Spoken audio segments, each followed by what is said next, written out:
Ahora Florencia Salvareza va a hablar de lenguaje y dislexia. Florencia, por favor, activa tu micrófono Ya estoy. y tu cámara. Gracias.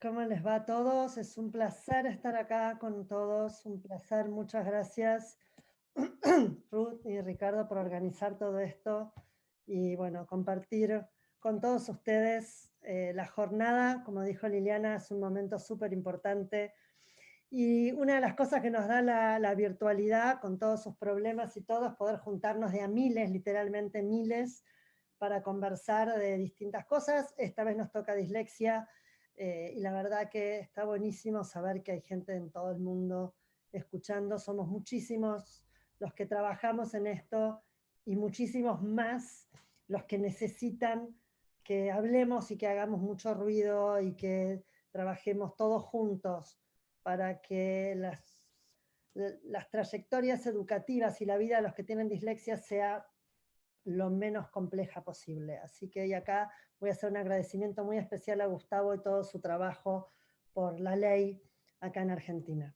Así que bueno, dicho esto, yo voy a hablar sobre algo así como el cerebro lingüístico, el cerebro lector. En verdad, lo que voy a hablar es sobre el lenguaje y dislexia, pero ¿qué es en última instancia esto? Yo tengo además que abrir la jornada, así que voy a definir un poco de qué estamos hablando, pero yo voy a hablar de los pilares, de aquello que nos permite leer y aquello que hace que para algunos sea difícil.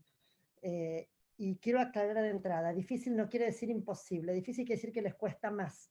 Los chicos que tienen dislexia, las personas que tienen dislexia, pueden aprender a leer, aprenden a leer, es simplemente que les cuesta más. Y es fundamental acompañar con esta visión, que es un acompañamiento en una dificultad y no es una imposibilidad, no es una discapacidad.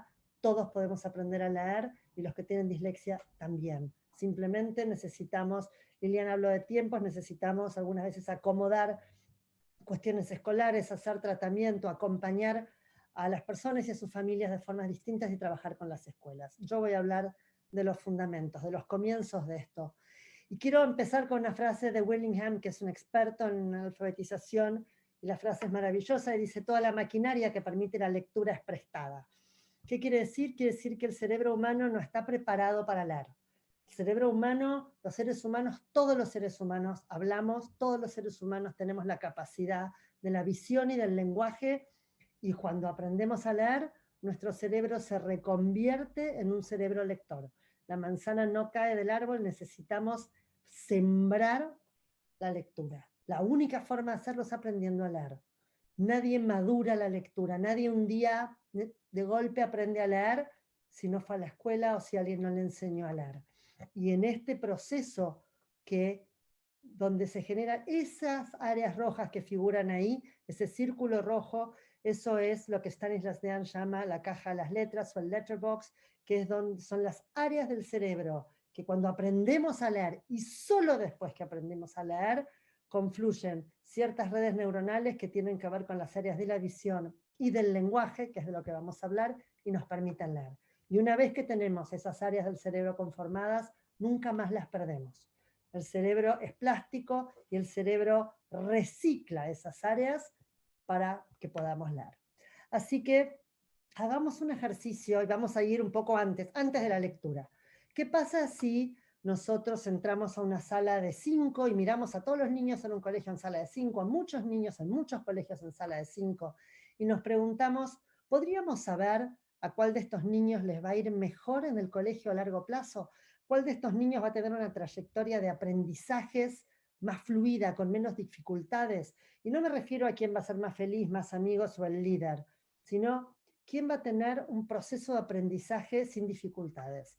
Esto es una serie de estudios muy importantes, que es esto que ven acá, que es lo que se llama como School Readiness, o estar listo para el aprendizaje, que se hicieron en países muy distintos del mundo, y los resultados fueron los mismos. Lo que indica quién de los niños, cuando está en sala de 5, va a tener una mejor trayectoria de aprendizaje, no es el dibujo, no es la curiosidad, no son los amigos, no es la psicomotricidad, no es ninguna de estas cosas que habitualmente pensábamos, no es el dibujo, es el conocimiento de las letras y de los sonidos de las letras y la noción de cantidad y los números. Son dos cosas muy básicas asociadas al lenguaje y al cálculo. Y esto fue muy estudiado y es muy interesante porque las letras y las cantidades y el número es lo que está asociado a los dos trastornos del aprendizaje más prevalentes, la dislexia y la discalculia. Nosotros vamos a hablar sobre dislexia, es decir, de antes de que los niños puedan aprender a leer, de antes de la primaria, existen lo que se llaman los precursores y los predictores. Los precursores del aprendizaje y los predictores de la dificultad. Y es muy importante entender que el lenguaje es el gran precursor y predictor en un punto de las dificultades lectoras. Pero no solo esto es un trabajo, una conferencia que dio Catherine Hirsch-Pasek para la UNESCO hace un par de años pensando en la educación del siglo XXI y ella decía claramente que el lenguaje es el mejor predictor del desarrollo social y académico de los individuos. Y por eso es tan importante trabajar el lenguaje desde el nacimiento, pero sobre todo cuando hablamos de escolaridad, desde la educación inicial. La conversación, la narrativa, escuchar un cuento, contar un cuento, es el comienzo de la comprensión lectora. La comprensión lectora no empieza ahí después cuando le doy una leyenda o le doy a leer un cuento. La comprensión a nivel general en el inicial. Y la comprensión lectora empieza el día que les enseñamos a leer. Es un continuum que empieza con aprender a leer. Pero yo voy a hablar del lenguaje. Y hace 2 años, 3 años para este momento ya, se redefinió qué es un trastorno del lenguaje en el niño, cómo se llaman, cuáles son las características. Y yo me voy a centrar en un aspecto fundamental. Cuando se define a partir de lo que se llama el Catalyze, los trastornos del desarrollo del lenguaje, se aclara que los trastornos del desarrollo del lenguaje, lo que antes llamábamos TEL, tienen 3 características fundamentales. Uno, que son problemas que perduran en la infancia y más allá de la infancia. 2, que tienen impacto en la vida social en general. Y 3, por sobre todas las cosas, que tienen un impacto significativo en el progreso educativo. Nosotros sabemos cuando trabajamos con niños con trastornos del lenguaje que son niños en riesgo de tener dificultades de aprendizaje. En riesgo, no es lo mismo. Trastorno del lenguaje no es trastorno del aprendizaje, pero están estrechamente relacionados y tenemos que entenderlo como tal. Pero es tal el impacto que tiene, que hay un artículo importantísimo de Dorothy Bishop, una de las expertas en esto, que se pregunta si un trastorno del lenguaje a los 18 meses es muy temprano para predecir, y acá vienen los predictores, para predecir dificultades en la alfabetización más tarde. Y la respuesta es no, no es muy temprano. Eso no quiere decir que a los 3 años diagnostico dislexia, quiere decir que a los 3 años puedo tener una idea de qué niños van a tener más dificultades. Mucho más posibilidad tengo después de los 3 y sobre todo a los 4. Pero yo quiero que nos quedemos en qué pasa a los 5, que es el preescolar. Sabemos que los niños que tienen dificultades del lenguaje a los 5 años son una población de altísimo riesgo para lo que llamamos problemas lectores y escolares, pero sobre todo la brecha persistente, es decir, que nunca se cierre del todo esto, lo cual no quiere decir que vaya a tener problemas toda la vida, pero es importante entender a dónde lo vamos a ver, y lo vamos a ver acá. Si nosotros tenemos una población de niños con trastorno del lenguaje a los 4 años, más o menos el 15% mejora para el momento de ingreso al primer grado, mejora con tratamiento, los trastornos del lenguaje se tratan. El 85% que no mejora y ingresa a primer grado con niveles lingüísticos bajos, tiene niveles lectores bajos a los 8 años y medio. El lenguaje predice la lectura. Ahora, el problema es que el grupo que mejora, ese 15% que mejoró, igual no cierra la brecha. ¿Y qué quiere decir? Que a lo largo del tiempo, en este cuadro que ven acá, la línea continua son los niños que no tienen trastorno del lenguaje, la línea punteada es los que sí tienen trastorno del lenguaje. Y como ven, nunca se cierra. Es lo que los padres dicen, bueno, pero ahora tiene 4 años, cuando tenga 8, ¿va a ser como un niño de 8 en lenguaje? La respuesta es ni. Hay cuestiones de vocabulario, pero que no van a tener un impacto importante, que va a mantener la brecha. Esa brecha se da en vocabulario. Y el vocabulario tiene un impacto decisivo en la comprensión lectora. Entonces, el Catalyze, que es la definición de los trastornos del lenguaje, aclara que por más que cuando hablamos de trastornos del lenguaje ponemos el foco en la oralidad, sabemos que la lectura y la escritura están generalmente afectados. El lenguaje predice aprendizaje y esto es fundamental. Ahora, ¿por qué? Porque todas estas áreas que van a aparecer ahí, la sintaxis, la morfología, el vocabulario, todo lo que es organización discursiva, la memoria verbal y la fonología, todo se requiere para la lectura, ya sea para la decodificación o la comprensión de texto. El lenguaje es la base. El proceso lector se apoya en gran parte en el lenguaje. Y es esto que vemos acá. Hay una relación única entre el lenguaje y lectura, definida magistralmente por Snowden y Hulme, diciendo que la alfabetización es parásito del lenguaje. Si la alfabetización es parásito del lenguaje, la dislexia también tiene una relación única con el lenguaje. Y de esto es lo que vamos a hablar ahora. La pregunta es de qué hablamos cuando hablamos de dislexia, y no es una pregunta menor porque es fundamental definir el objeto de estudio. Sabemos que el 10% más o menos de la población tiene dislexia, y lo que vamos a ver ahora es la definición que usamos todos, la más común, que es la definición de la Asociación Internacional de Dislexia, que dice, está en inglés, pero yo voy a trabajar sobre 4 puntos fundamentales. 1.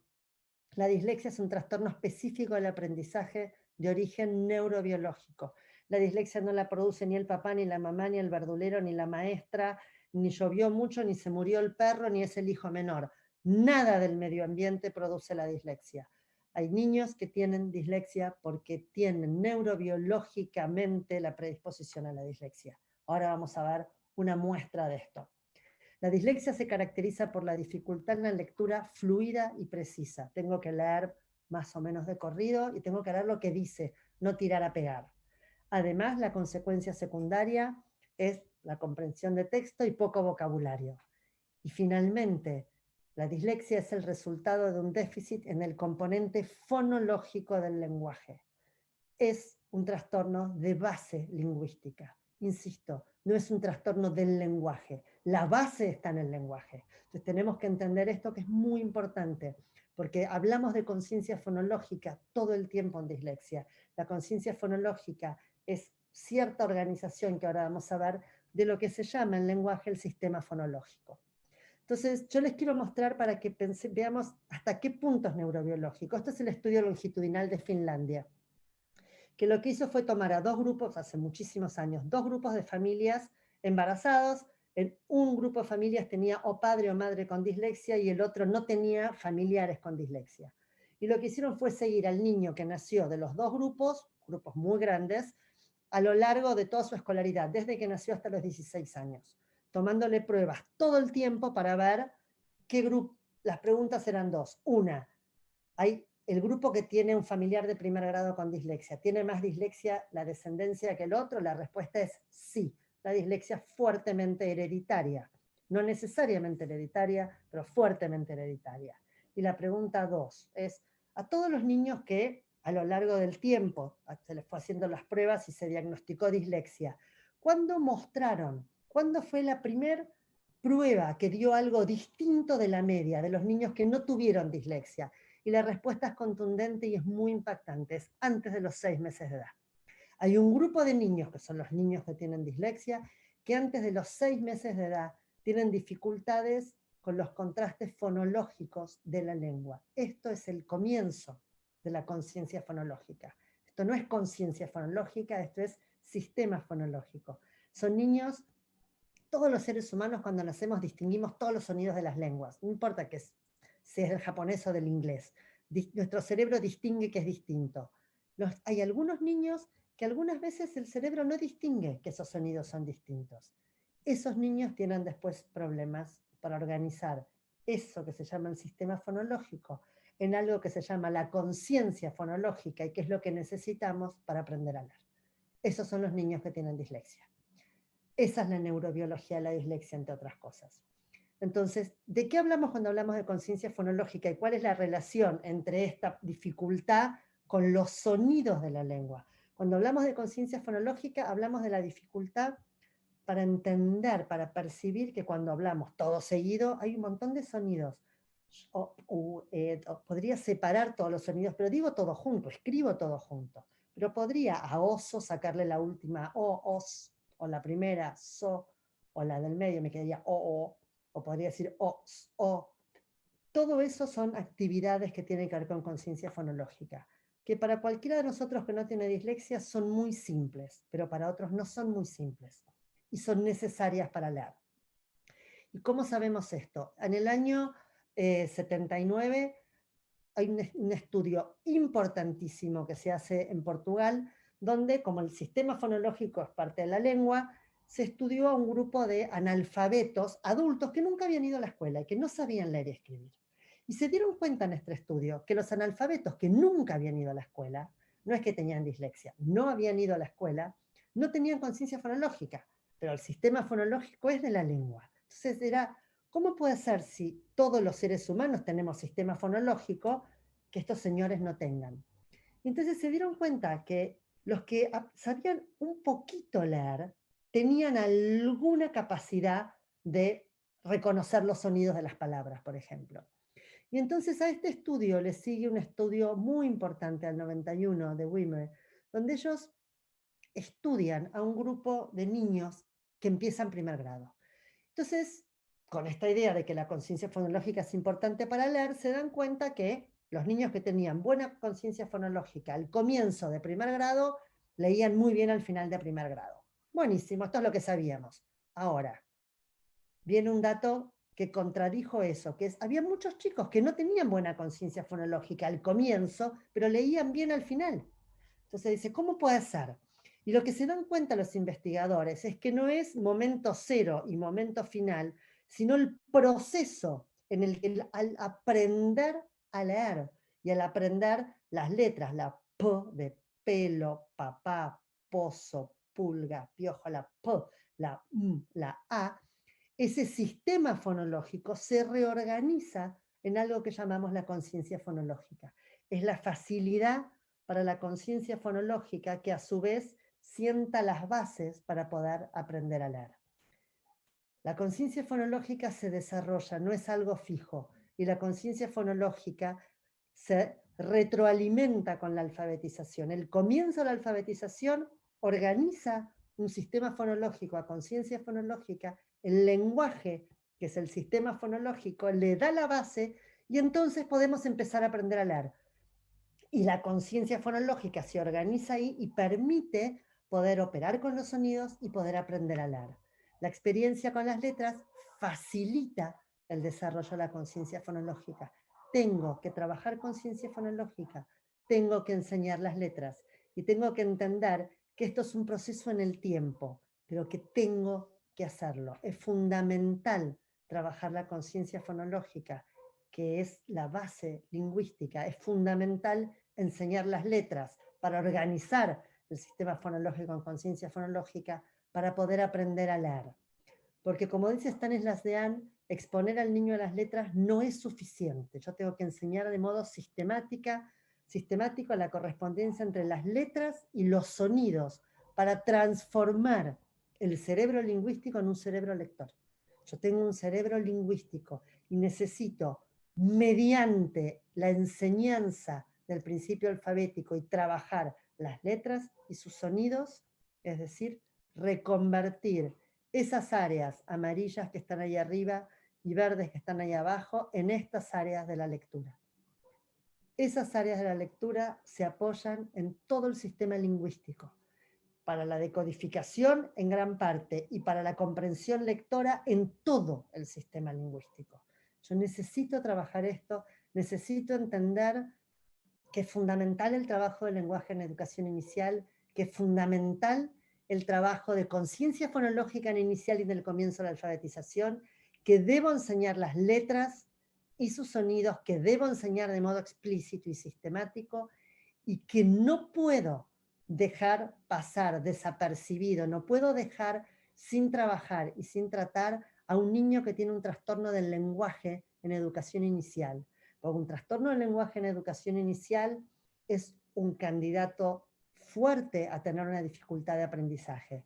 Podemos minimizar muchísimo, la dislexia es biológica, no puedo hacer que desaparezca, pero yo puedo trabajar los precursores en educación inicial de modo tal que el impacto que tenga su dificultad sea mínimo, que es lo que pasa en los buenos sistemas educativos. Finlandia, ellos dicen, nosotros no tenemos dislexia en la escuela, no, trabajan de modo tal que no tienen tanto nivel de dificultad. Si nosotros atendemos a los niños que tienen dificultades del lenguaje en educación, si trabajamos de modo sistemático, estructurado de alfabetización, principio alfabético y conciencia fonológica, vamos a tener los pilares para un buen sistema de alfabetización, vamos a tener los pilares para que los niños puedan aprender a leer. Tenemos que trabajar vocabulario, conciencia fonológica y el conocimiento de las letras. Tenemos que entender que hay un camino a la lectura, y el camino a la lectura es reconvertir un cerebro que no está preparado para la lectura, y esa es la tarea de la escuela, esa es la tarea de la alfabetización, y tenemos que trabajar todos juntos en que ningún chico se quede fuera de esto y apoyar desde el comienzo a los niños con dificultades del lenguaje. Muchísimas gracias.